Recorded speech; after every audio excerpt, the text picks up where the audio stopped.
this issue of re-examining building codes, safety codes for structures, particularly those on the water.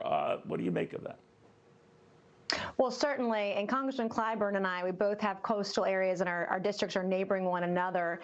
When we have hurricanes and tropical storms, particularly in Charleston, South Carolina and surrounding areas, flooding is an issue whether there's a storm or not a storm. So seeing the footage at Surfside and some of the water issues that you saw previous to its collapse are very concerning, and all the other environmental factors that we have. And I'm particularly concerned with newer developments that haven't withstood the test of time or storms. Those are very concerning. I do believe it's something we have to look at, which is why it's all the more important that we really focus on traditional infrastructure. We have enormous needs in this country right now.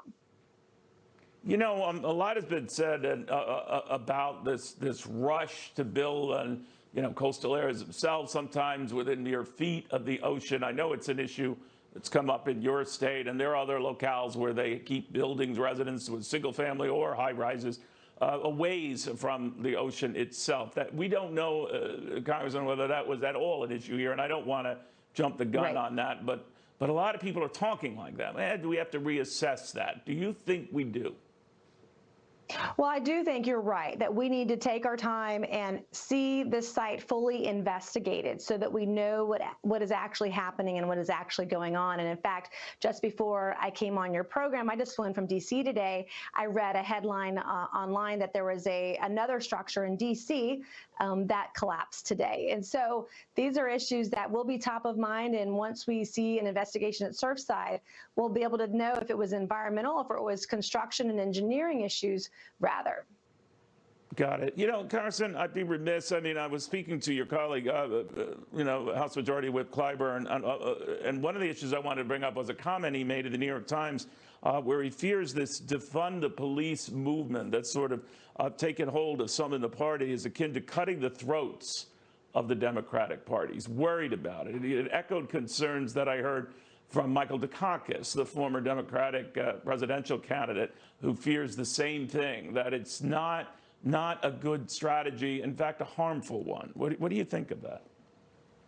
Well, the polling behind that, Americans do not support defunding the police. In fact, we should be defending the police, and defunding the police really hurts the communities that need the most protection.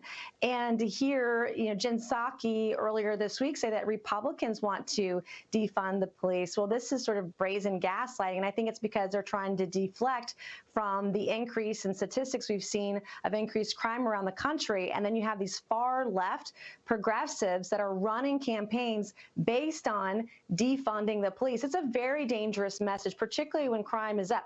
Portland, Oregon, it's up over 800%. In D.C., we know it's up over 35%.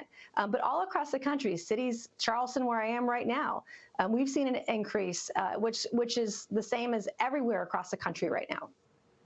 You know, Congressman, the White House is essentially, that is, Jen Psaki, the White House spokesman, doubling down on her comments that Republicans are really to blame for this, pointing to the earlier spending package and the $1.9 trillion, spending package. And I'm wondering, I don't see police reference there, or when you were voting on that, did you see anything about that in there? Not until afterwards. And, sometimes there are all of these amendments. We're talking about thousands of pages, $547 billion in a surface transportation bill this week. There's all sorts of goodies in there. And what I have learned in my first 6 months in Congress is that you try to get people on gotcha votes and messaging legislation for PR purposes. And I'm sure that's where this is buried somewhere in there. But the truth of the matter is the infrastructure package itself is being held hostage by Democrats, and this, I believe, is just a deflection from bad legislation. We saw what the continued COVID-19 package did. People were not going back to work because we're paying them to stay home through unemployment. The surface transportation bill is a lot of money. The larger overall infrastructure package, the over $1 trillion, possibly $2 trillion, that wasn't going anywhere. They've got a lot of problems right now, and I get why they're pushing back, but this one isn't going to stick. All right, so when it comes to future spending initiatives, besides the infrastructure one that might or might not look good, is it fair to say that any follow-up spending to that, you would have serious serious doubts about passing and approving. Absolutely. And one of the reasons that I don't support the infrastructure package right now, what's going on, is that Senate Republicans and Democrats worked very hard for a very long time to put a bipartisan package together. But today, and over the last few days, Nancy Pelosi has been trying to hold hostage that package to get $5 trillion more in spending on Green New Deal or art and sculptures and infrastructure, human infrastructure, and other wasteful spending. And right now, especially coming out of the pandemic where we have $28 trillion in debt, our deficit is approaching $3 trillion. We're talking about potentially $65 trillion of spending over the next 10 years. We can't continue to do this. We can't continue to kick the can down the road. And in fact, a year and a half ago, the government, federal, state, and local, literally shut businesses down and didn't do anything. They held businesses to a totally different standard.